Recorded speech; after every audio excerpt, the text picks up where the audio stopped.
Hello बच्चों, कैसे हो आप। तो आपका स्वागत है आपके अपने YouTube channel M Kumar official 8896 में। तो आज का टॉपिक होने वाला है कुलाम्स लॉ, जो इस चैप्टर का one of the most important topic होने वाला है। अब जैसे कुलाम्स लॉ को जब हम लोग पढ़ेंगे तो कहीं ना कहीं आपके माइंड में एक क्लास 11 का टॉपिक याद आएगा जिसका नाम था यूनिवर्सल ग्रेविटेशनल लॉ। ठीक उसी के तरह ये भी है। जैसे मान लेते हैं कि कोई भी दो चार्ज है, ये चार्ज Q1 है और ये चार्ज Q2 है। इन दोनों के बीच में जो डिस्टेंस है वो R है। तो कुलाम्स लॉ कहता क्या है? Coulomb's law said that the force of attraction और रिपल्सन। अट्रैक्शन और रिपल्सन का मतलब क्या है? अगर लाइक चार्जेस होंगे, जैसे यहाँ पे प्लस है और यहाँ पर भी प्लस है, अगर लाइक चार्जेस हैं तो ये एक दूसरे को रिपल करेंगे, ठीक है। और इन केस यही अनलाइक चार्जेस हैं, तो ये एक दूसरे को अट्रैक्ट करेंगे। तो यही है द फोर्स ऑफ अट्रैक्शन और repulsion between two point charges Q1 and Q2 separated by a distance R is directly proportional to the product of magnitude of charges।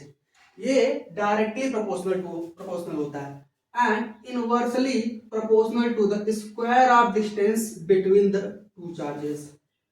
तो क्या रहा है? तो कहने का मतलब बस इतना है कि जो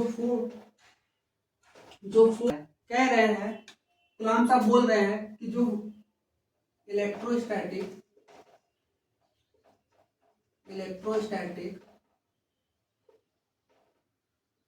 फोर्स बिटवीन टू चार्जेस, अच्छा यहाँ पर Q1 चार्ज है, ये Q2 चार्ज है, इनके बीच का जो डिस्टेंस है वो R है। तो टू चार्जेस, तो कलाम साहब बोल रहे हैं कि जो फोर्स होता है वो डायरेक्टली प्रोपोर्शनल होता है इनके चार्जेस पे और इनवर्सली प्रोपोर्शनल होता है डिस्टेंस के स्क्वायर पर। तो मैं बोल सकता हूं सो F is directly proportional to Q1 Q2 upon R square. अब यहाँ पर ये जो प्रोपोर्शनल का साइन है, इसे हटाने के लिए हम क्या कर देंगे, एक कांस्टेंट का इस्तेमाल करेंगे K, Q1 Q2 by R square. यहाँ पर ये जो K आया है ये मीडियम डिपेंडेंट है। मीडियम डिपेंडेंट का मतलब क्या होता है कि अलग अलग माध्यम में अलग अलग वैल्यू होगी इसकी। जैसे हम लोग जब यूनिवर्सल ग्रेविटेशनल लॉ पढ़ते हैं तो वहां पर क्या होता था कि प्रत्येक जगह पर ब्रह्मांड में हर जगह पर कैपिटल G की वैल्यू वही होती है, सेम होती है। But in case of Coulomb's law में जो ये K है, K की वैल्यू अलग अलग मीडियम में अलग अलग होगी। कहने का मतलब अगर इन दोनों चार्जेस के बीच में अगर एयर होगा तो वैल्यू कुछ, वाटर होगा तो वैल्यू कुछ भी आ जाए, मेटल वगैरह कुछ भी आ जाए, तो हर जगह कह सकते हैं कि वैल्यू अलग अलग होंगे। फिर दूसरी बात, ये जो K है, इस K की वैल्यू होती है 9 इंटू 10⁹ और अगर बात करें इसके यूनिट की तो यूनिट के लिए देखिए जरा क्या करते हैं, अगर हमें K की यूनिट निकालना है तो हम क्या करेंगे, K is equal to F, इस R को इक्वल के साइड भेजेंगे तो R square upon Q1 Q2। अब यहाँ पर जो F है, F की यूनिट क्या होती है, फोर्स की यूनिट न्यूटन होती है। डिस्टेंस मतलब कि मीटर है तो मीटर स्क्वायर हो जाएगा अपॉन Q1 कुलाम होता है तो कुलाम इंटू कुलाम, तो ये हो जाएगा कुलाम स्क्वायर। अगर हमें यहाँ लिखना होगा तो हम क्या लिख देंगे, न्यूटन मीटर स्क्वायर पर कुलाम स्क्वायर। आल्सो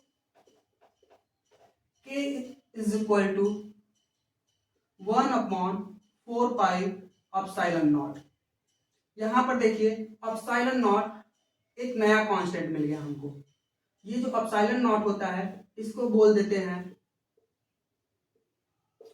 परमिटिविटी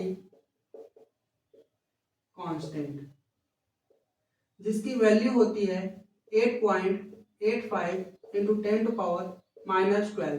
अगर k की यूनिट ये होगा तो यहाँ पर देख रहे हैं k का रेसिप्रोकल है। रेसिप्रोकल का मतलब क्या होता है? जस्ट अपोजिट, या कह सकते हो उल्टा।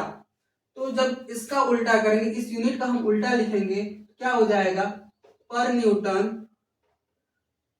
पर मीटर स्क्वायर कूलम्ब स्क्वायर। अभी हमने आपको बताया कि ये जो k है ये मीडियम डिपेंडेंट है। ये जो k है इसको हम बोल देंगे क्या? Medium dependent. तो उसी प्रकार ये जो हमको एप्सिलॉन मिला है, ये जो एप्सिलॉन मिला है, परमिटिविटी कांस्टेंट जो है, ये फ्री स्पेस के लिए है। फ्री स्पेस इसको बोल सकते हैं वैक्यूम।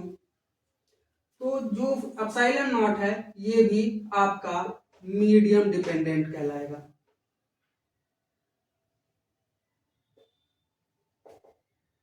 मीडियम डिपेंडेंट कहलाएगा।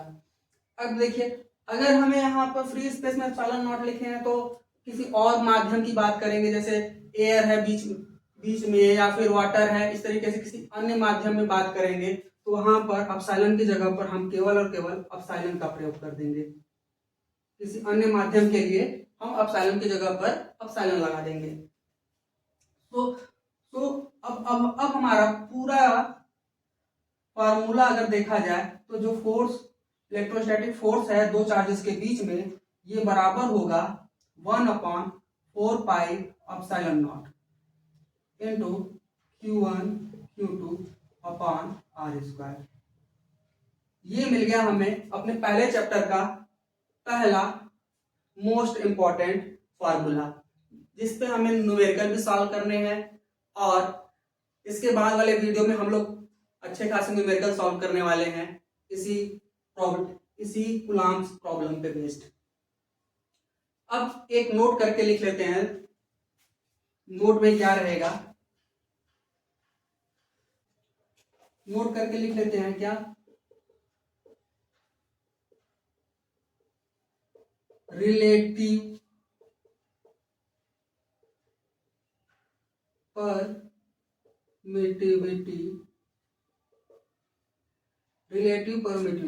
या इसी को हम बोल देते हैं क्या? Dielectric constant. अगर बात करें इसको डिनोट कैसे करते हैं, इसको डिनोट करते हैं कप्पा से, या फिर आप बोल सकते हो कैपिटल के से। अगर बात करें कैपिटल के जो होता है वो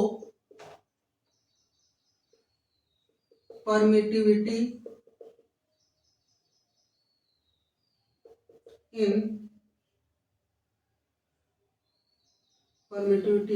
for medium upon permittivity for free space. अगर परमिटिविटी फॉर मीडियम, तो मैंने बताया कि मीडियम के लिए हम क्या यूज करेंगे? एप्सिलॉन, और फ्री स्पेस के लिए एप्सिलॉन नॉट। तो ये capital K is equal to होता है एप्सिलॉन अपॉन एप्सिलॉन नॉट।